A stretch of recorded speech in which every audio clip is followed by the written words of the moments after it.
Hi friends, welcome back to Christina's cooking. இன்றைக்கி நம்ம 10 நிமிஷத்தில் செய்யக்கூடிய ஈஸியான ஒரு ஸ்நாக் பார்க்க போகிறோம். ஓமப்பொடி. இதை நம்ம நிறைய நாள் கடைகளில் வாங்கி நம்ம சாப்பிட்ருக்கோம். ஆனால் வீட்லேயும் ரொம்ப சுலபமாக செய்யலாம். வாங்க ஓமப்பொடி எப்படி செய்யணுங்கிறத பார்க்கலாம். இதற்கு தேவையான பொருட்கள் 3 கப் கடலை மாவு, 1/2 கப் அரிசி மாவு. இந்த கப்பில் நான் மெஷர் பண்ணியிருக்கிறேன். கடலை மாவும் அரிசி மாவும் ஒரே கப்பில் நீங்கள் மெஷர் பண்ணுங்கள். அரிசி மாவு 1/2 கப், கடலை மாவு 3 கப். ஓமம் 2 டேபிள் ஸ்பூன், மஞ்சத்தூள் 1 டீஸ்பூன், பட்டர் 1 டீஸ்பூன், மிளகாய்த்தூள் 1/2 டீஸ்பூன். இது உங்களுக்கு ஆப்ஷனல் தான். உங்களுக்கு தேவைன்னா நீங்கள் மிளகாய்த்தூள் போடலாம், இல்லைனாலும் பரவாயில்ல. தேவையான அளவு உப்பு.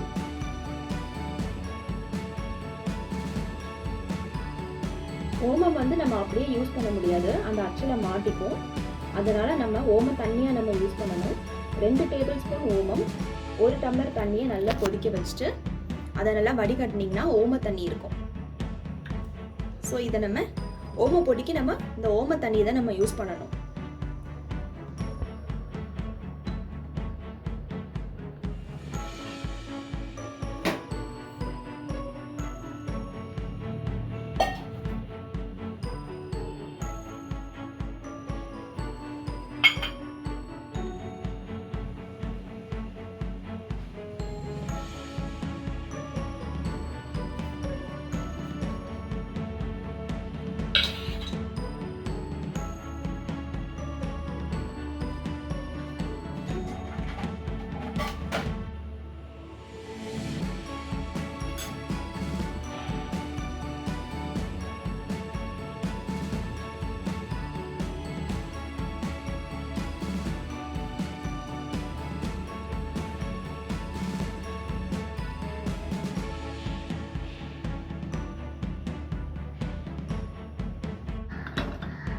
பாருங்க, மாவை நல்லா பிசைஞ்சிட்டோம்.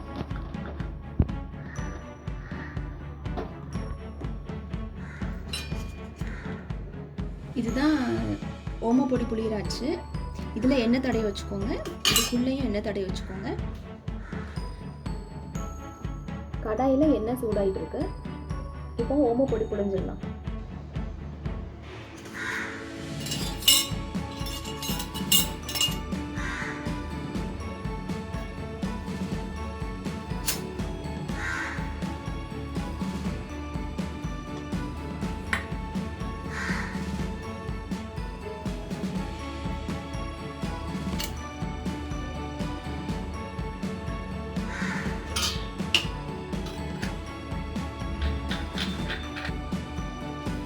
இந்த அச்சு நல்லா டைட் பண்ணி வச்சுருங்க. இப்போ கடாயில் எண்ணெய் வச்சுருக்கிறேன், காஞ்சிருக்கான்னு பார்க்குறேன்.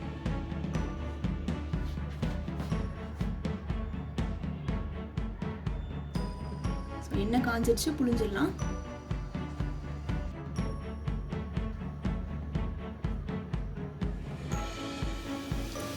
இது புளியறது ரொம்ப ஈஸியாக இருக்கும்.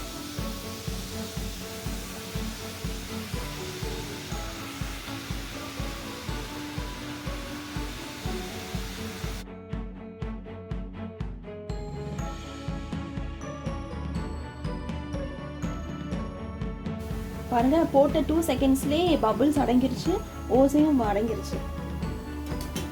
திருப்பி போட்டுக்கலாம்.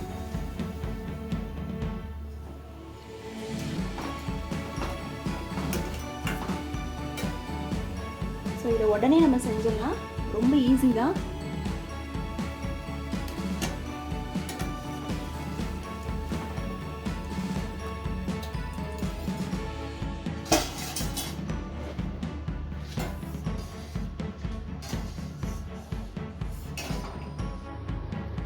லாஸ்ட்டாக நம்ம கொஞ்சம் கறி லீவ்ஸ் போட்டுக்கலாம்.